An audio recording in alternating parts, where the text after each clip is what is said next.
korupsyon, pang-aabuso sa kapangyarihan at pera ng bayan, hindi po kinukonsinti ng Korte Suprema. Sa desisyon po ng Korte Suprema na na-technical ang Kongreso sa impeachment process laban kay Sara Duterte, hindi nangangahulugang legal na ang pang-aabuso at nakawan sa pera ng bayan. Pang-aabuso sa kapangyarihan, hindi ganon. Okay? Para malinaw. Kaya ako pinapalala ito, baka yung mga nasa gobyerno ngayon at sa mga darating na araw, lalakas ang loob. Sige nga. Pangalawang Pangulo nga, di umano'y umabuso. Hindi natanggal Kinatigan pa ng Supreme Court. Di tayo, magnakaw na rin. Tayo, mabuso na rin. Nako, hindi po ganon. Walang ganyang kautusan at walang ganyan na dahilan ang Supreme Court. Technical lang ng Korte Suprema dahil doon sa proseso, sa issue ng 1 year lang, sa isang one impeachment lang sa isang taon. Yan ang issue dyan. So yung mga impeachable official, mula Pangulo, Pangalawang Pangulo, Chief Justice, Associate Justice ng Supreme Court, Chairman at mga Commissioner ng iba't ibang ahensya ng pamahalaan, hindi pa rin kayo lusot kung sakaling aabuso kayo. Dahil ang impeachment sa ilalim ng saligang batas, impeachment process nandyan pa rin. Okay? Pag may nakita, pwede kayong kasuhan at pwede kayong isalang sa trial. Basta may tamang proseso. Yan naman ho ang talagang totoo. Okay? Ang mga ebidensya hindi pinakialaman ng Korte Suprema. Ang karapatan na mag-file ng impeachment ng kahit sino hindi rin pinagbawalan. Ang pagtanggap ng impeachment ng Kongreso at pagtanggap ng article of impeachment ng Senado hindi rin pinagbawalan. Ang sinabi lang ng Korte Suprema, bawal ang higit sa isa na impeachment complaint laban sa impeachable official sa loob ng 1 taon. Ayan na. Kasi marami hong nanlilinlang nagsasabing akala Korte Suprema na ang hari-hari. Korte Suprema na ang nagbigay ng kalayaan kay Sara Duterte. Sa totoo lang hindi pa ho pwedeng magmalaki dito ang kampo ni Duterte at mga DDS. Kasi hindi pa naman nasasagot ni Sara Duterte ang bintang sa kanya tungkol sa korupsyon at pang-aabuso. Wala pang ganun kasi wala pang trial.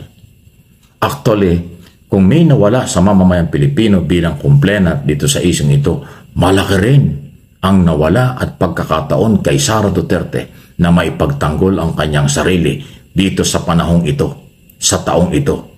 Kasi nga, lumabag ang Kongreso sa proseso ng impeachment. Pero sa mga susunod na taon at darating pa rin yung mga trial dahil tuloy pa rin naman ang impeachment, doon pa lang siya magkakaroon ng pagkakataong ipagtanggol ang sarili.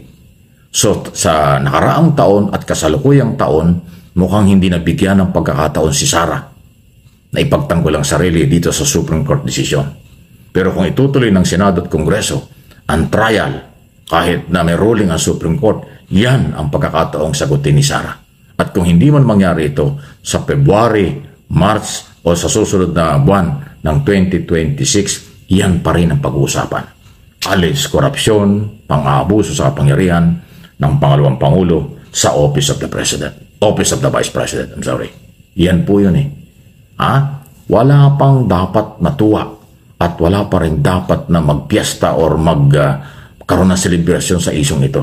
Ito ho ay technical issue pa lang.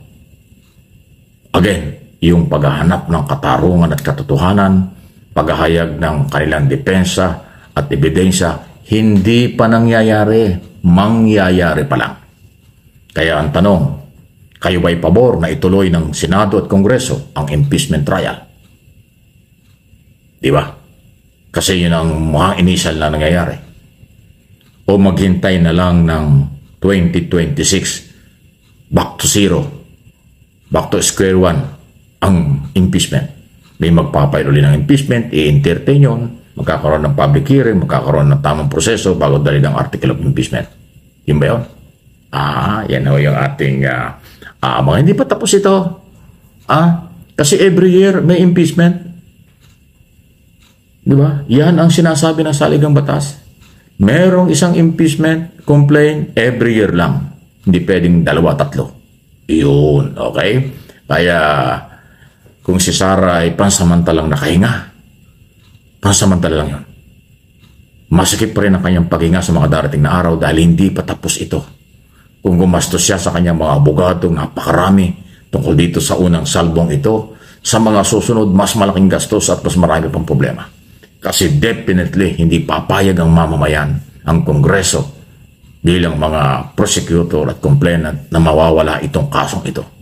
Na-hold lang, temporary lang, pansamantala lang, matitigil. Pero, pwedeng ituloy at pwedeng mas ituloy sa susunod na taon. Ayun, matindi. Kaabang-abang. Di ba? Ano po yung masasabi dyan? Ingat lang. Kung ano man ang debate sa labas ng gobyerno, sa loob ng gobyerno, sana'y makatarungan lang ho. Walang away, walang personalan para nakakapalitan lang kayo ng mga kuro-kuro at pananaw. Parte ng kalayaan at demokrasya ng mga Pilipino at ng Pilipinas. Saan man kayo nandoon sa mga panahong ito. Actually, alam ni Sara na delikado po ang kanyang lagay. Kahit naman na sabihin ng Supreme Court na unconstitutional itong impeachment trial, nasa Senado pa rin naman po ang pagpapasya kung sila ay magpapatuloy sa pagdinig sa impeachment complaint or kanila na itong titigilan. Pero, di ba nga po nag-convene na ang Senado bilang impeachment trial? Nakahanda na nga ang Senado So, dito, hindi nila ito pwedeng ihinto na. Para sa akin kasi tingin ko, kailangan nila itong ituloy dahil nga po, ayon sa konstitusyon, ayon sa saligang batas, to try and decide lamang ang siyang trabaho o mandato ng Senado. Yan lang naman ang kanilang gawain. Wala silang karapatan o wala silang kapangyarihan para ito ay itigil once na nandyan na sa kanilang poder ang impeachment complaint. So, naumpisahan na nila, nag-convene na sila. Kailangan nilang ituloy yan. Diba? Magpapatuloy yan kasi nga po, andyan na yan Andyan na sa Senado to try and decide. Yun lamang, dalawa lamang. Itatry at magde-decide sila. So, yung sinasabi po ng Supreme Court, walang gana yun. Walang epekto yun sa Senado. Hindi pwedeng tignan na pinakamataas ang Supreme Court sa pagdedesisyon na ito patungkol sa impeachment trial dahil nga po ang mandato at ang meron pong jurisdiction sa impeachment trial ay walang iba kung hindi ang Senado. Ewan ko, bakit ako naiintindihan ko? Bakit ang mga manonood ko naiintindihan nila? Pero ang mga DDS, hindi po nila ito naiintindihan. Simple lang naman, di ba? Napakasimple lang. Kahit ano pang sabihin ng Supreme Court, wala silang magagawa at hindi sila pwedeng utusan ang Senado. Walang power ang Supreme Court over the Senate. Hindi under ng Supreme Court ang Senate. May sariling entidad at kapasidad ang Supreme Court. Meron ding sariling kapasidad at entidad ang Senado. So magkaiba sila. Diba kaya nga po talagang kumbaga, kapag po hindi itinuloy ng mga senador ang impeachment trial at nakinig sila sa Supreme Court, parang hindi na rin nila pinakinggan ang daing ng taong bayan. Parang sinabi na rin nila na, ayaan na lang natin maglustay ng pera si Sara. Next year na lang, bawi na lang ulit ng impeachment complaint next year. Magsampa na lang ulit kayo. Parang ganun ang dating di ba? Kapag ito ay hindi nila itinuloy sa Senado. Kaya bantayan natin na Senado. Actually, nakikita natin napakarami na pong nagagalit sa Senate. May mga nagagalit na sa Supreme Court. At nakikita na natin itong ating mga kababayan, unti-unti po silang gumagawa ng protesta. Unti-unti po silang kumikilos, nakikita natin. At mas marami po sila sa mga DDS na nagpo-protesta doon sa EDSA, mas marami po ito. Mas marami pa sa mga DDS, sa mga DD shit, dun sa grupo nila Agent Morales, sa grupo ng mga vlogger. Hindi, kukunti sila. Mas marami po itong mga nagpo-protesta ngayon para ituloy ang impeachment trial ni Sara. Ngayon, ang ginagawa ni Sara Duterte, nag-iikot siya sa iba't ibang bansa. Nag-iikot-ikot siya sa iba't ibang bansa para siraan ang ating gobyerno, para siraan ang ating Pangulong Bongbong Marcos. Bakit?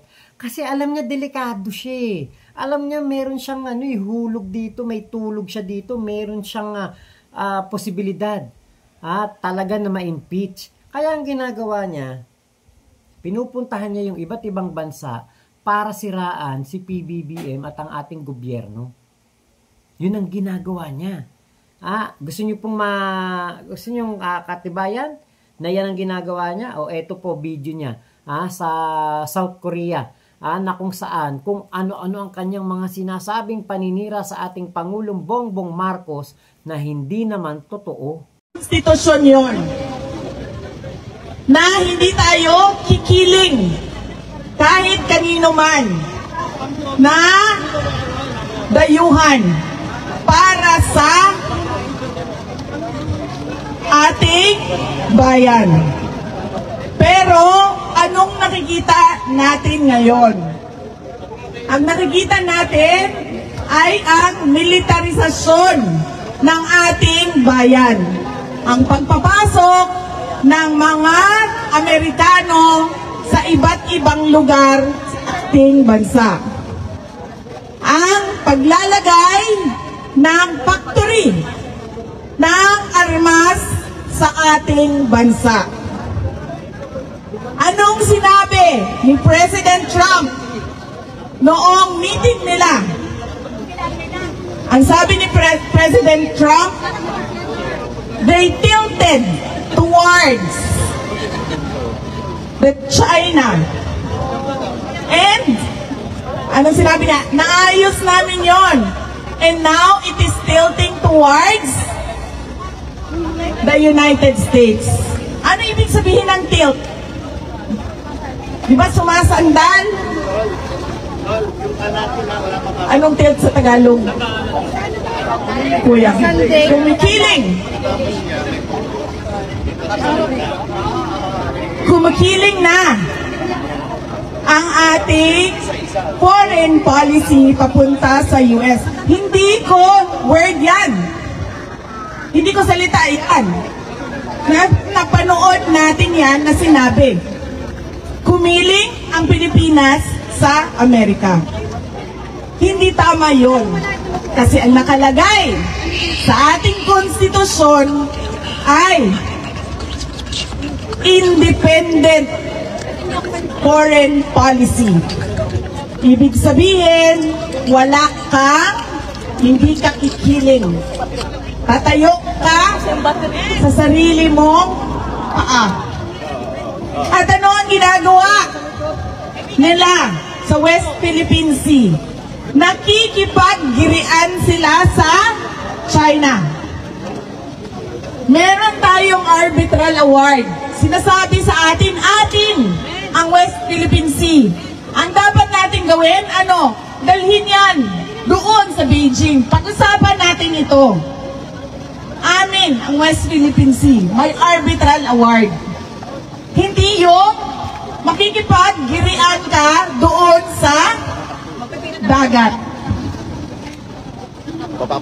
Ang tanong sabi niya ngayon, sa girian ng teritoryo ng Cambodia at Thailand. Ang sabi niya, tutulong ang Pilipinas para magkaroon ng kapayapaan doon. Pero anong ginagawa niya sa bayan natin? Tinutulungan niya ang interes ng dayuhan, interes ng ibang bayan na makipaggirian sa ibang bansa. Kaya sinasabi ko, hindi ko lang alam kung napapansin niya. Iba ang sinasabi niya ngayong araw na ito at iba din ang sasabihin niya sa susunod na linggo sa susunod na buwan. Habang lumalala ang kalagayan ng ating bansa, lagi akong tinatanong, ano bang magagawa natin, Inday Sara? Ang magagawa natin ay magkaisa tayo. Sabihin natin sa pamahalaan, maraming maling pulisiya. Dapat ninyo itama. Unang-una na, hindi ninyo kami pwedeng sabihan na magtiis na lang kami at new normal na yan. Hindi ninyo kami pwedeng sabihan na wala na tayong magagawa. Dahil, bakit? Ganito ang bansa ng Korea. Hindi perfect, pero madaming maayos. Marami pang ayuda. Bakit? Marami pang ayuda dito. Alam nyo, pumunta ako, diba? Nakisama ako sa Filipino community sa The Hague. Pumunta yung mga tiga-Europe. Pumunta kami sa Australia. Pumunta kami sa Qatar. Pumunta kami sa dito sa inyo, sa South Korea. Ang susunod namin ay sa Kuwait. Wala pang date. Hanggang ngayon. Wala sa kalingkingan ng lahat ng bansa na ito ang Pilipinas. Dahil walang nagmamalasakit na magsabi na pilitin natin ibangon ang ating bayan. Na hindi pwedeng okay na ito. Bayan ito ng mga anak natin. Patapos na tayo. Anong edad ko? 28.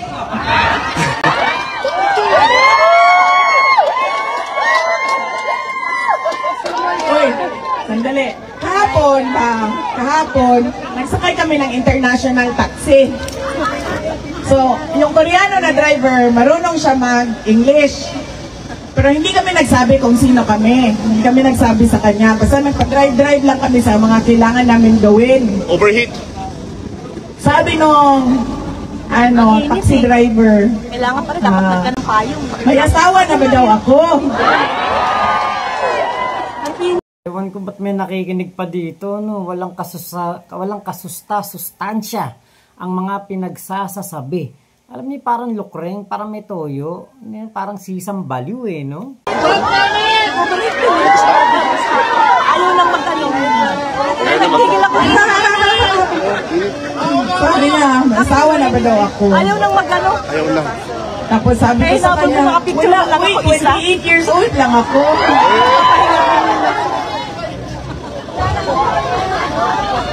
Oh, 28 years old lang ako. Patapos na ako sa mundo na ito. Yung anak ko, 8 years old pa lang. Ayaw ko na iiwan yung bayan natin na magulo. Na ang mga bata hindi nakapagtapos ng pag-aaral. Na ang mga tao ay walang oportunidad sa trabaho. Gusto natin ang bayan na hindi tayo kailangan umalis dahil sa pangangailangan. Aalis lang tayo dahil kagustuhan nating umalis. Ayaw natin ng future na kailangan nating iwanan ang ating mga anak. Kasi dito sa bayan natin sa Pilipinas, walang trabaho, walang kita, walang oportunidad. Ayaw natin yun. Ayaw natin na mag-iwan ng lubog Papapicture na ako. sa utang at hindi maayos na Pilipinas sa ating mga anak. Yan yung kailangan natin ipaintindi sa mga tao na mag-State of the Nation address. Yung mga kasamahan niya doon, magpapalakpakan sa lahat ng sinasabi niya na hindi naman natin nararamdaman doon sa ating mga barangay, doon sa ating mga tahanan. Kasi kahit ano pa man ang sabihin nila, yung mga picture nila, yung mga numbers nila, mga sulat nila, hindi natin nakikita sa ating mga komunidad. Kailangan natin ng mas maayos na pamamahala sa ating bayan. We deserve better. Hindi kami ang sasabihan, hindi tayo ang sasabihan na okay na yan. Ganyan talaga yan. Hindi pwedeng ganyan ang sagot ng gobyerno.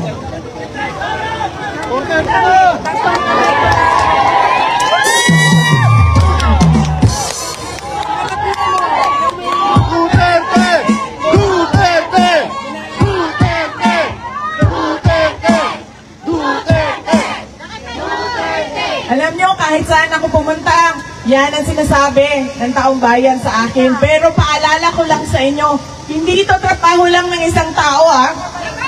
Trabaho ito ng lahat ng Pilipino. Lahat kayo dapat may pakialam sa kung anong nangyayari sa ating bayan. Dahil lahat kayo may anak. Kayo lang. Dalaga pa ako. Dito sa Korea. 28 years old lang ako. Dahil lahat tayo, may anak. At lahat sila nandoon sa Pilipinas. Ayaw natin na ang ating mga anak ay tulad ng pinagdadaanan natin, na bubuwisit sa araw-araw na tinuturo ko si Robin. Pangit na kalagayan ng ating bansa. Kita mo? Ang gusto natin, hindi nila pinoproblema ang sweldo, ang pagkain, ang kung ano pa yung kailangan na pambayad ng upa, pambayad ng kuryente, pambayad ng tubig, pambayad ng lahat. Ayaw natin na ganun ang kanilang kinabukasan. Ang gusto natin na kinabukasan para sa ating mga anak ay may bonus, ang laki ng bonus ko sa sweldo ko, saan kaya kami mamamasyal. Ganon ang gusto natin na kinabukasan ng ating mga anak. Yung mga pangarap natin para sa sarili natin na hindi natin magawa dahil kailangan natin maghanap buhay. At kailangan natin kumayod. 5 ang trabaho. Sa may speaker. 6 ang trabaho. Ito yung Totoo yun. Mahal talaga. Mag-asawa, sir. Yan din ang sabi ng asawa ko sa akin. Sa may mga bike. Kaya minsan hindi ako nagsasabi ng totoong gastos, sir, sa kanya. Bahay-bahay ko po. Mahal daw ang mahal daw ang 430 na daw. Okay. So, interim release jurisdiction sa ICC. Sa bayan natin, huwag nating tigilan Sa speaker. ang paghingi sa pamahalaan ng karapat-dapat para sa taong bayan at sa ating bansa. Mga kababayan, ang lahat ng ginagawa natin ay para sa Diyos, sa bayan, at sa bawat pamilyang Pilipino. Syukran. Alam niyo po, mahina talaga bumbunan itong si Sara Duterte. Alam nyo, sa haba ng litanya niya na yan, sa mga pinagsasasabi niya na yan, alam nyo po ba, parang sinasabi niya na inutil etong kanyang ama na 6 na taon na nungkulan bilang presidente, tapos walang nagawa.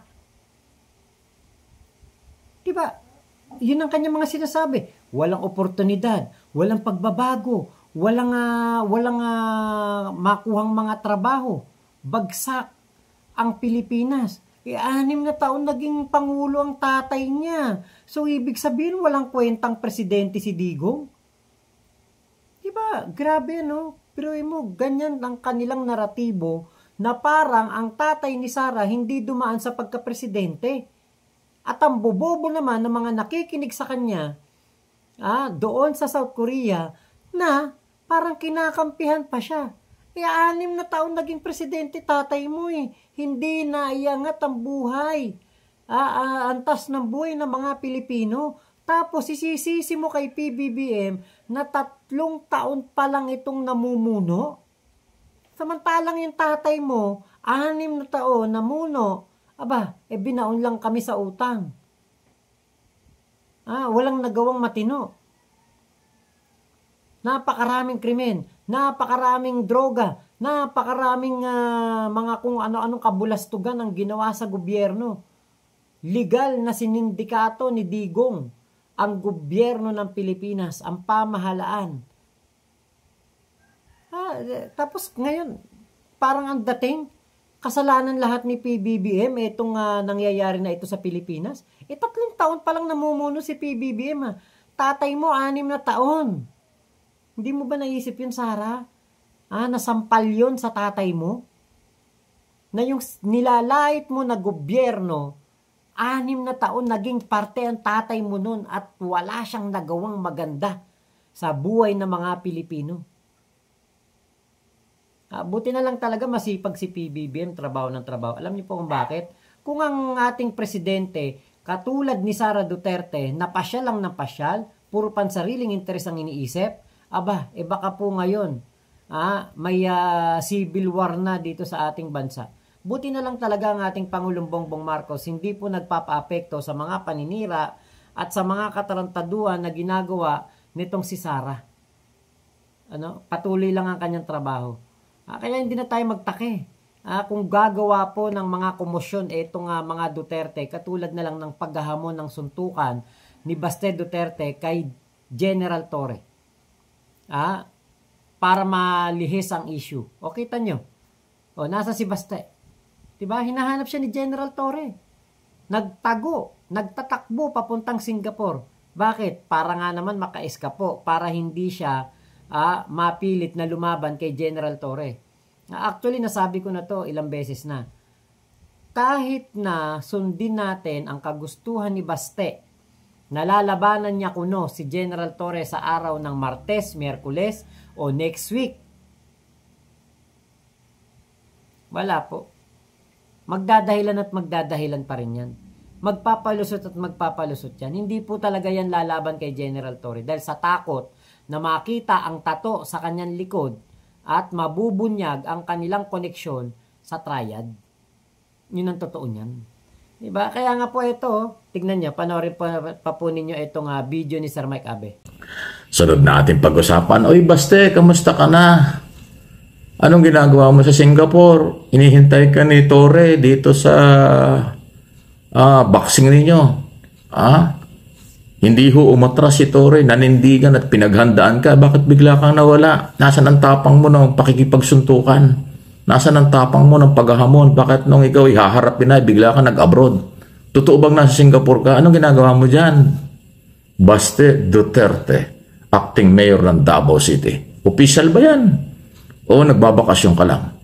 Ay bakit naghamon ka ng suntukan tapos bigla kang nawala? Bakit bigla kang umalis? Dapat naghamon ka ng suntukan, hinarap mo, pinanindigan mo ang laki ng katawan, ang daming tato sa katawan, at saka yung matatapang mong statement. Yan ang identity ng inyong pamilya. Matatapang kayo magsalita. Bakit hindi nyo panindigan? Natakot ka ba? Nagtatanong lang. Umiiwas ka ba? Bakit? Nagtatanong lang. Di ba? Yun eh. Mga lehitimong tanong ang ating pinapakawalan. Ang pikon sa isyong ito, guilty.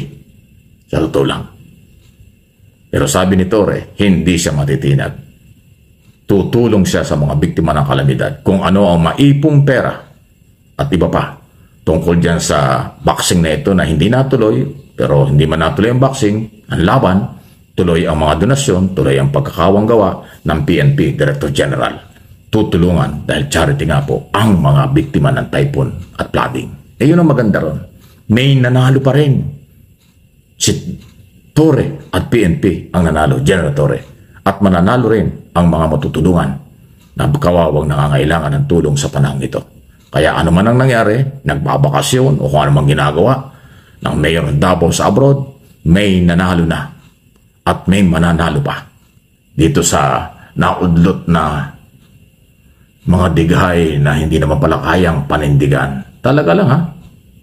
Diba po, ang main objective dito sa paghahamon na ito ni Baste Duterte kay General Torre ay para hiyain si General Torre, pero hindi po nakalusot. Bagkus ang nangyari, si Basti pa ang nagmukhang kahiya-hiya. Dahil po siya ang naghamon, siya ang nagsabing magugulpi niya si General Torre, pero yun pala siya pala ang magugulpi sa kahihiyan dahil po sa ginawa niyang pagtakbo sa kanyang paghahamon. Ikaw ang naghamon, pero ikaw ang tumakbo. Diba? Kinasahan yung hamon mo, pero hindi ka nagpakita doon sa venue na binigay ni General Torre. Diba? Kasi alam niya, syempre, PNP chief yan eh. Kapag hinamon mo yan, diba? At sumagot, palagan mo rin. Dahil kapag yan ay nagbigay ng araw, ng oras sa'yo, ibig sabihin yan, talagang papatulan ka at talagang bibigyan ka ng dala. Takot si Basti, kaya nagtatakbo. Kaya alam niyo po, itong nangyayari na ito sa buhay ng mga Duterte, wala naman na po talagang patutunguhan tong mga to kung hindi pababa. At wala talaga silang bawi. Walang kabawi-bawi. Kahit ano pa mangyari, kahit na matuloy ang boxing ni General Torre at ni Baste at magulpe ni Baste si General Torre, nabubulok pa rin sa kulungan si Digong. Kahit na hindi ma-impeach si Sara Duterte at hanggang 2028 ay mamuno ito, nabubulok pa rin sa kulungan si Digong. So wala pong mababago sa realidad ng buhay ng mga Duterte at ng mga DDList, DDFs, mga Dutae supporter, kung hindi, talagang sila po ay mga minamalas ngayong 2025. At mamalasin sila habang buhay dahil sa ginawa ni Digong na napakalaking kasalanan sa sanlibutan, napakalaking kasalanan sa mga tao po, sa mga Pilipino. Diba? Kaya hanggang ngayon nagdurusa si Digong at nabubulok sa ICC. Yan po ang totoo, yan ang katotohanan, bato-bato sa langit, ang tamaan, pikon.